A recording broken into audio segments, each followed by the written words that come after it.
as Wiltor makes a run ahead of it. Bergkamp suddenly changed pace through the centre. It's Bergkamp! That's magnificent!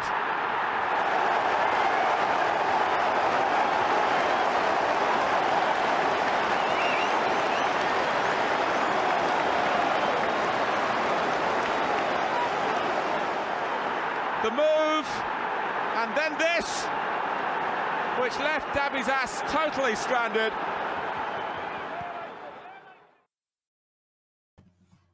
Hello and welcome to Bergkamp Wonderland. It is me and you and Deac and the rest of you are going to have to introduce yourselves because I don't know who's watching. Actually, I might go and have a little looky for you. All right, Deac? I'm good. How are you? I am tickety-boo. I'm not wearing any pants, but I do have green Puma socks on. I am also not wearing any pants. It's all right though because the camera cuts here. It's fine. It's fine. It's fine. Lovely. No stress. Oh, we got Si's there. What news is getting us triggered today? We don't do triggering news, indeed, sir. No.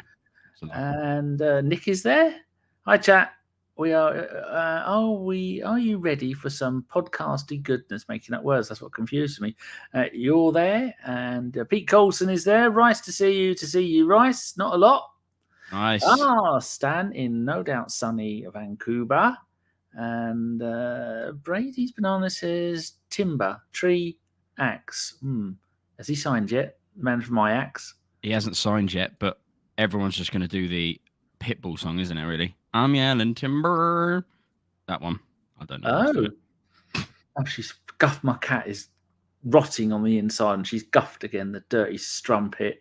Rudy is there up the gunners. Paul Nell, not Neil, is there.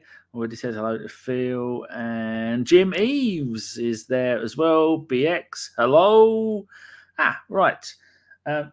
If I don't pass out from the smell of my cat rotting, we will get on with the show. Right. This is just a half-hour podcast about us just going, oh, that's lovely, about Mr. Kai Havertz. Steve, what's the first thing you remember ever hearing about Mr. Havertz?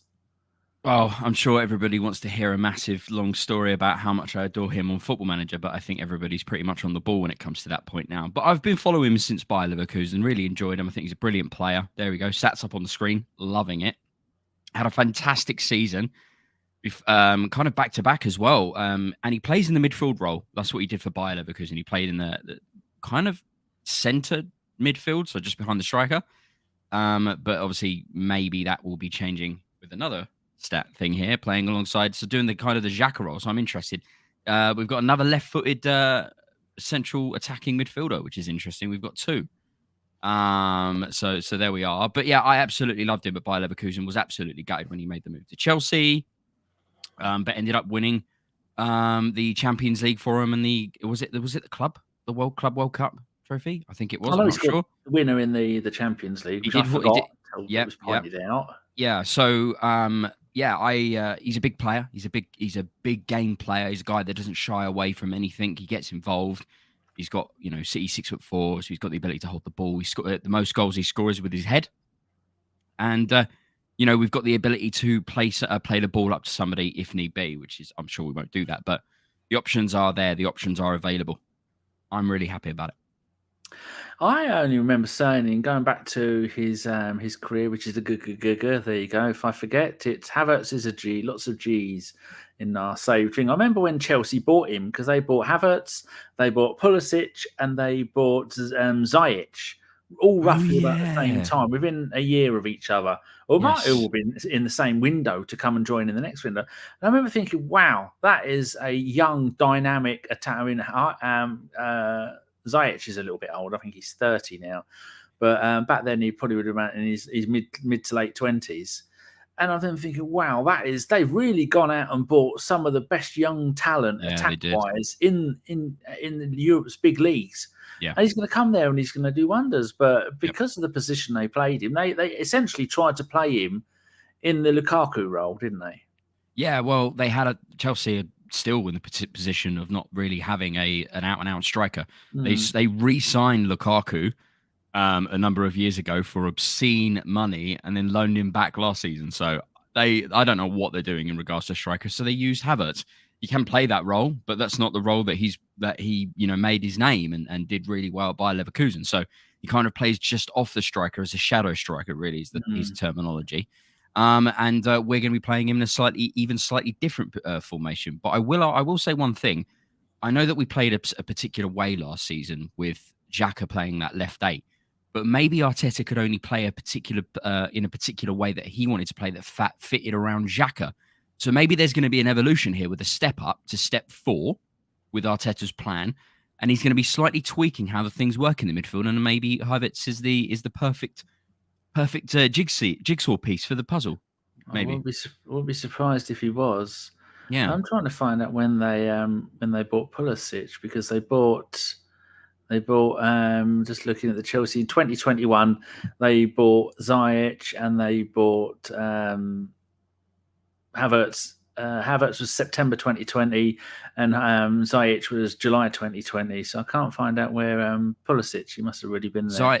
Apparently Ziyech's deal to the Saudi leagues is off because of an unknown knee injury. He's got an injury, a niggle, hasn't he? So he's the deal's been cancelled. So unlucky Chelsea.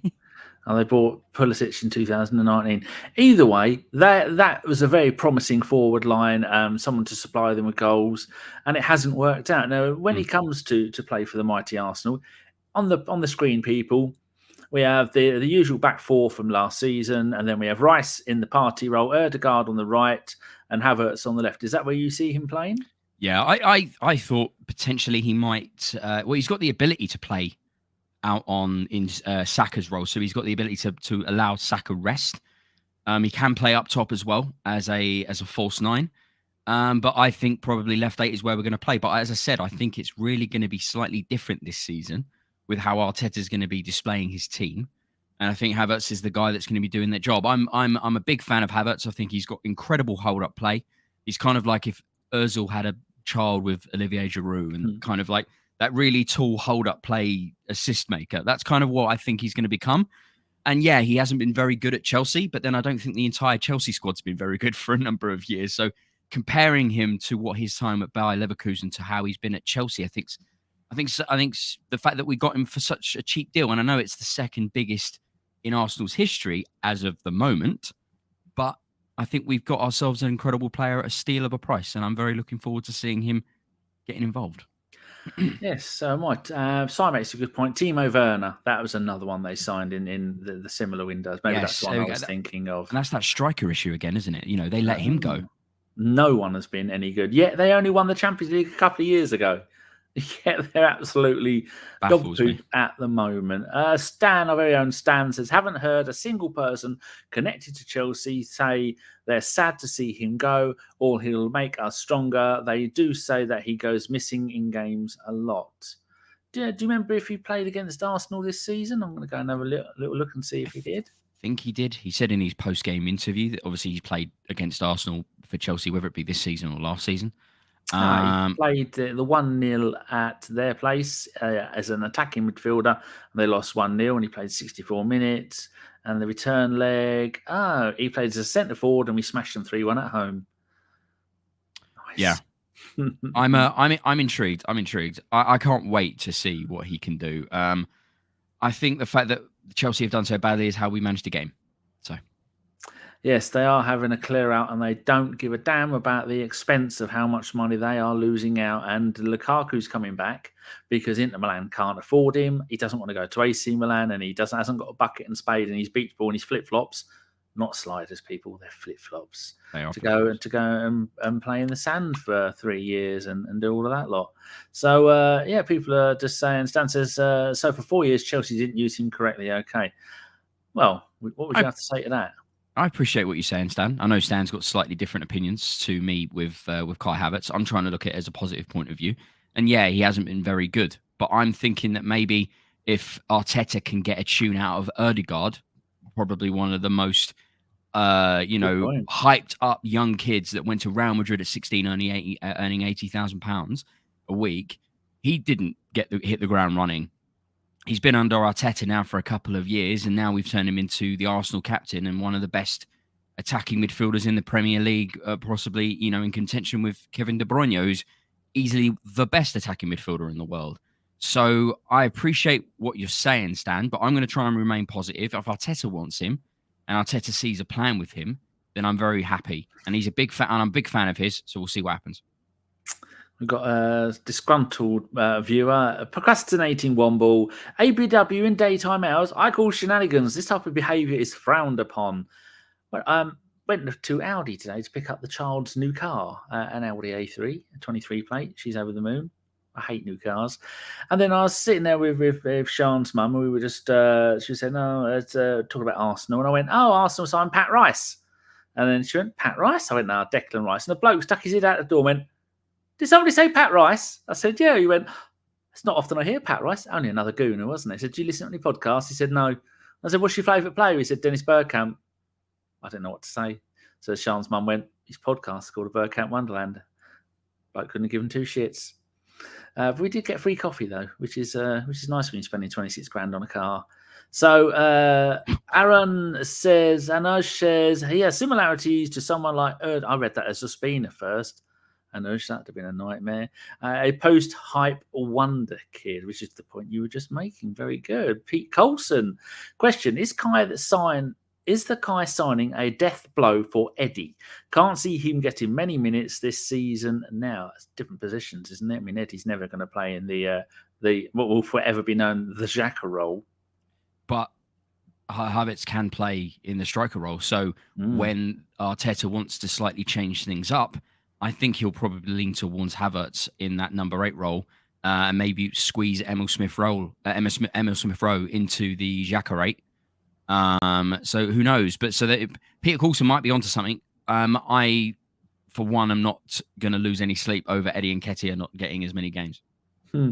Any chance that Eddie's going to go? I know we're only really talking about Havertz for this, but while he's here, while he's popped his head up, what do you reckon? I don't think so. I think Balogun's really put across that he doesn't want to stay in any capacity, and even to run down his contract. I don't think he's very interested to even come back to Arsenal for pre-season to even kind of show what he can do in this team. I don't know, but that's what I'm hearing. So on Twitter, that's what I'm reading on Twitter. But who knows? Who knows? But it all depends on Balogun. If Balogun stays, then Eddie maybe goes. And if Balogun goes, then Eddie maybe stays. We'll see what happens. Rudy says, I was also surprised that Arteta wanted Havertz. I think he could become a very good addition in this Arsenal team under Arteta's guide. Wally says, Flo staying will be the death of Eddie. Yep. Sty says, based on last season, Leo Trossard was ahead of Eddie. Very true. Yeah, that's true. That's another player. Yep.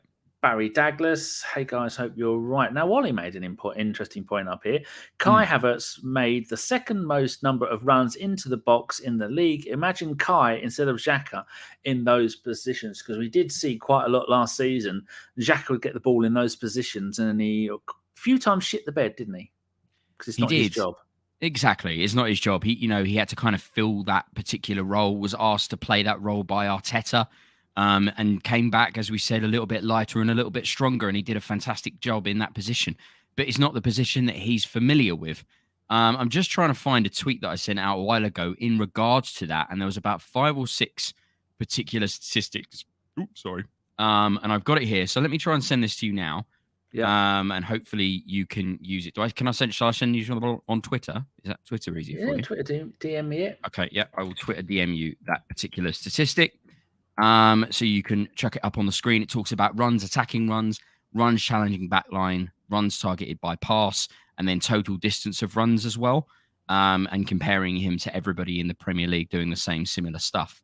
But basically, he's in the very, very top percentile when it comes to off the ball runs, and playing that. Obviously, we'll keep calling it the Xhaka role until we figure out really what it is. But the left 8, he's a fantastic player off the ball. So it's going to be very interesting to see what he can do in an Arsenal side where there's a lot of pressure put on, positive pressure put on in that particular area to see what he can do. So I don't know if you got the tweet. You can chuck it up, and then we can have a look at those stats. Because Twitter is a twat. They like to save things as PNG_large, which does not help the situation at all. No worries. But he as said here by Channa. Sorry, I've Anoush. completely ruined your name. Anoush. Sorry, completely, absolutely brutalised your name there. But here we go. Yeah, we've got the stats up. So you're completely right. He is an elite and a very intelligent player. I think Arteta will get an incredible tune out of him. But there we go. So we've got the stats up. This is what I tweeted out when we were basically on the verge of potentially even getting him to, confirm the deal and everything like that. So, but here we go. So runs, second in the Premier League. Attacking runs, third. Runs challenging the back line is fifth. So, he's got very good work ethic. He's got a great engine on him. He's going to be constantly just keeping everybody on their toes. And then we've got runs targeted by pass and then total distance of runs. So second again. As I said, top percentile when it comes to off the ball movement. So, and we know that he's got incredible hold up play. We know that he's got a great eye for a pass. And once again, as I said, we've got another left-footed central attacking midfielder. So it'd be interesting to see how him and Odegaard get to go. And I can also see when corners. Oh, my foot's killing me. Ow, that's what you get for not wearing shoes. I can see in corners that there's been said that he is really good at clearing corners, whilst defensively, good at corners, attacking-wise, whether it's going to be up at the far post, nod it down for someone else to go and put it in, or at the near post and then getting it up in the air again and then moving it on to somewhere else. And then we can also see, like you were saying earlier, that if Jesus does go on a wander, Jesus will be more than happy to drop down into that left 8 and Havertz to go straight up front when they've got something like that. He's quick. How quick is he? Is he very quick? Yeah, he's quick. He's quick. He's got those giraffe legs. He's a quick boy. Yeah, I should go. No. Yeah, that one. Yes. So, as you guys know, I'm really big into Football Manager. Sky Sports have used Football Manager statistics before on players to show the sort of stats visually, so you can kind of get a guess as to what they're really good at and what they're not. And this is his stats just before. This is 2020. This is just before he made his move to Chelsea. He was still playing for Bayer Leverkusen, as you can see. He's classed as a wonder kid on Football Manager, and he was one of my favourite wonder kids for many years. He's only 6'1" there. He's still growing. He's still a growing boy. That's funny to see. But yeah, as you can see, he's got fantastic vision, technique. His composure is incredible. We see that in the big games. I know Stan said he goes missing in games, but I think the whole Chelsea squad went missing in games.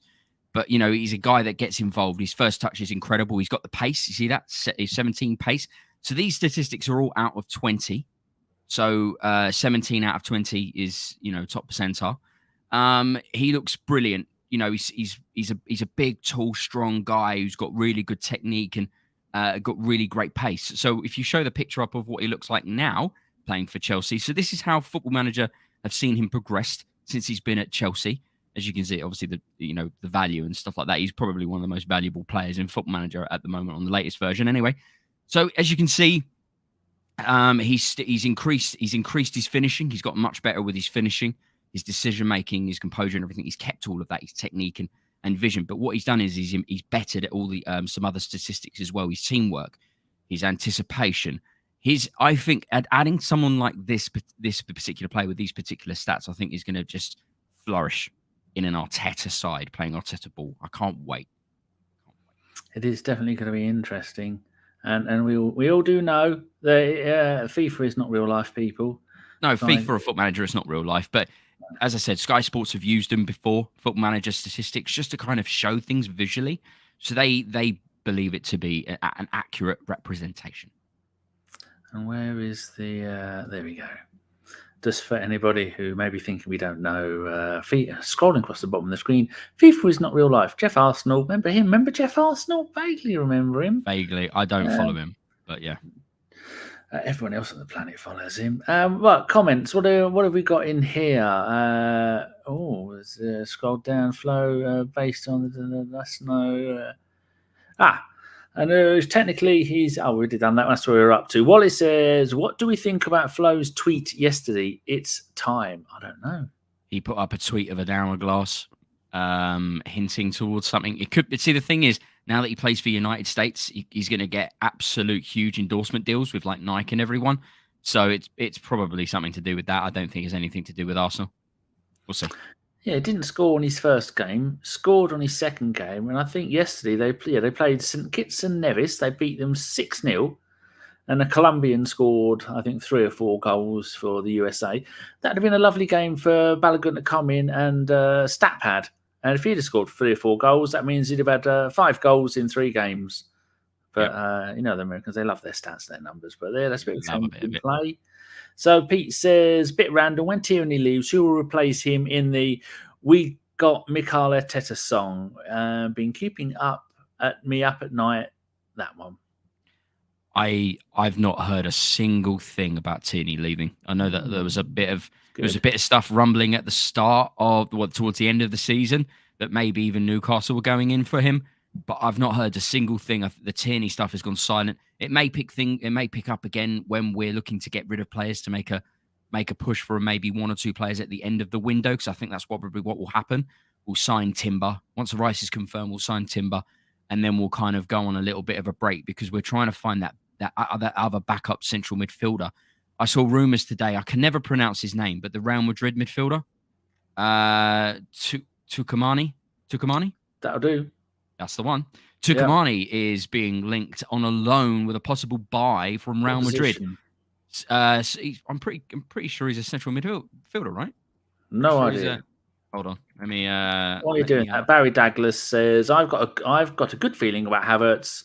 NGL, are you guys optimistic? We both are. Deac is excited and optimistic, and I'm optimistic. I think by now Arsenal fans should realise, don't ever go at Edu when he's barbecuing. He's barbecuing with one hand. He's making deals on his phone behind his back with the other hand. And then Arteta knows what he's doing. Some players haven't worked out just yet, but they're new.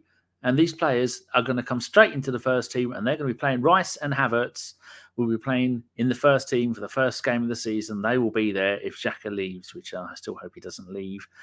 But yeah, don't worry about any of that lot. Plus, he'll get a few others. What are you going to say? I've got the Tukumani. So yeah, he's a ball winner. He's a ball winning midfielder. So it's I'm guessing that they're probably umming up about the possibility of maybe getting him in as opposed to Lavia from Southampton.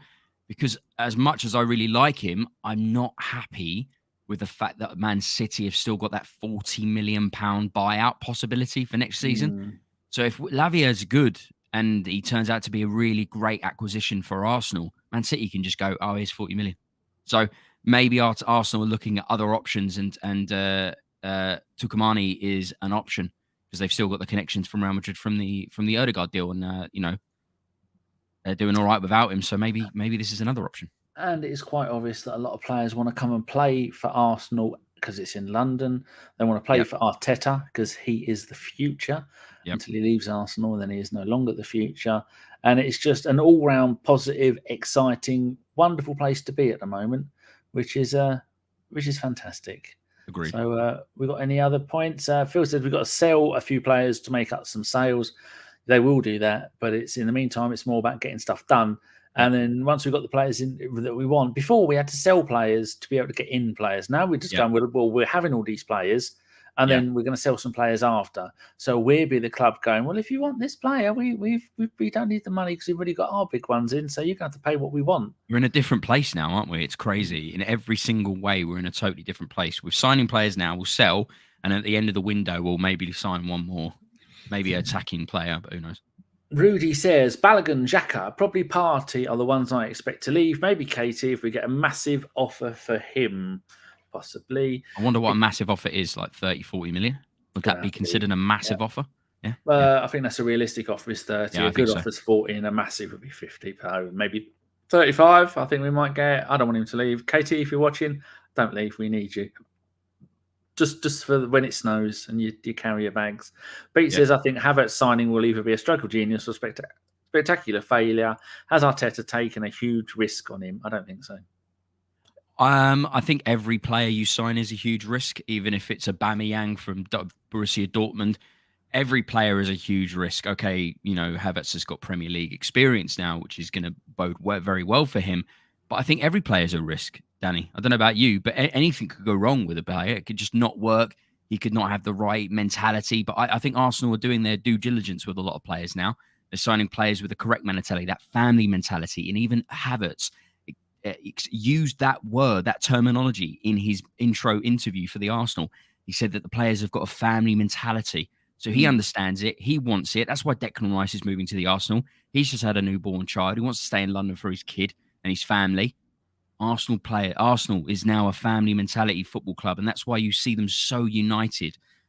So any player could be bad, but I think Arteta's gonna be looking very good after this. Yeah, see, when Havertz was playing in Germany, he probably was on maybe 30,000, 40,000 pound a week. Yep. And then Chelsea come in and go, oh, by the way, we'll pay you an absolute fortune if you want. I'm trying to find his. I think on the Football Manager it says 150,000. That it was on at Chelsea. Yeah. Yeah. So when you're gonna jump from 30 or 40 grand to 150 grand, you're gonna go. And you're not even gonna say, well, I demand to do this. But when you're at Chelsea and you're going to get paid roughly the same money at Arsenal, you're only really going to move if it's going to be good for you. You're not moving for money. Yep. And so he's probably going to go, well, I'd like to go and play him at a position that I'm best at. And he'll probably have a VHS of his time at Leverkusen under his arm that he's going to bring to Arteta. They'll have a look at it and then they'll sign him.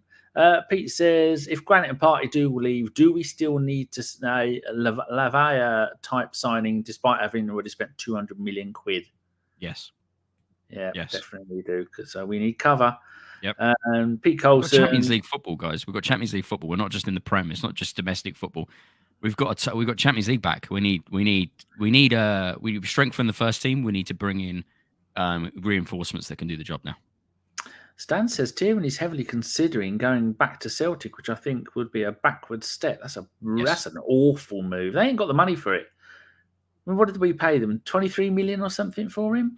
Yeah, I think if that's true, then Tierney's looking at a nostalgia thing and just maybe he's missing home.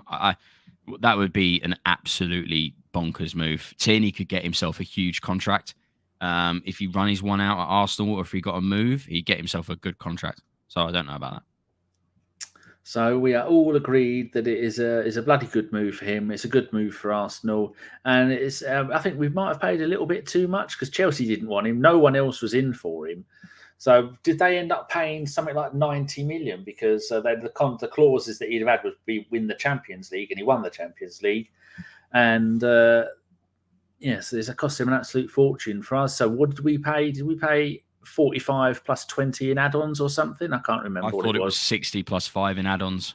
Yeah. Because it's kind of like the Rice deal. It's 100 plus 5 on add-ons. Yeah.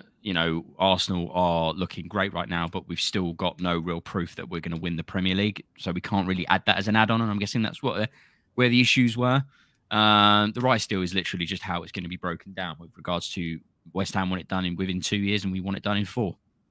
The payment scheme. So who knows how the Havertz deal is broken up? Because I always find it funny when people rant and rave on Twitter about deals and stuff like that. For example, the Pepe deal. We pay for that deal over 5-6 years. Like, I know it's still a lot of money, but we didn't just go, here's 72 million out of bank account. We've been paying that for years. We're still paying it now. So in his last season for Leverkusen, he scored 12 goals and 6 assists. The season before that, 17 goals and 3 assists. What sort of numbers do you reckon, Premier League-wise, he might achieve this coming season? I think if he does what we think he can do, I think he's going to be double figures for assists and maybe even close to double figures, maybe like 8 goals. So I'll probably go like 12 assists, 8 goals, something like that. That would be my guess. I think if we can really get him going, I think that's what we'll get out of him. Jolly good. I think that sounds about right. Because he made his debut for Leverkusen when he was only 17 years old. And that season, he scored 4 goals and 4 assists in only 24 games, which of 15 were starts.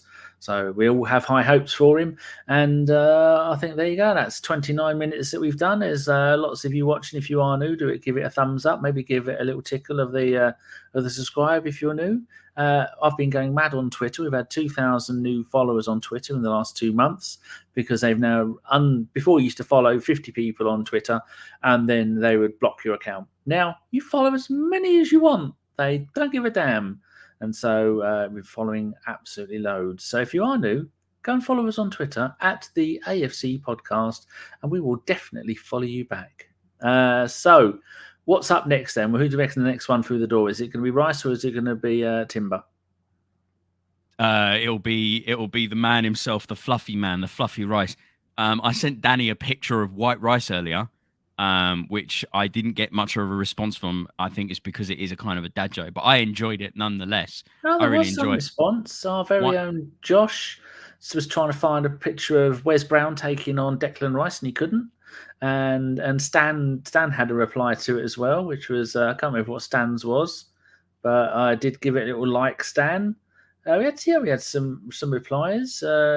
This is the best, says. Oh, did you post it on Andy. Twitter? Did you post it on Twitter? I didn't. Somebody has.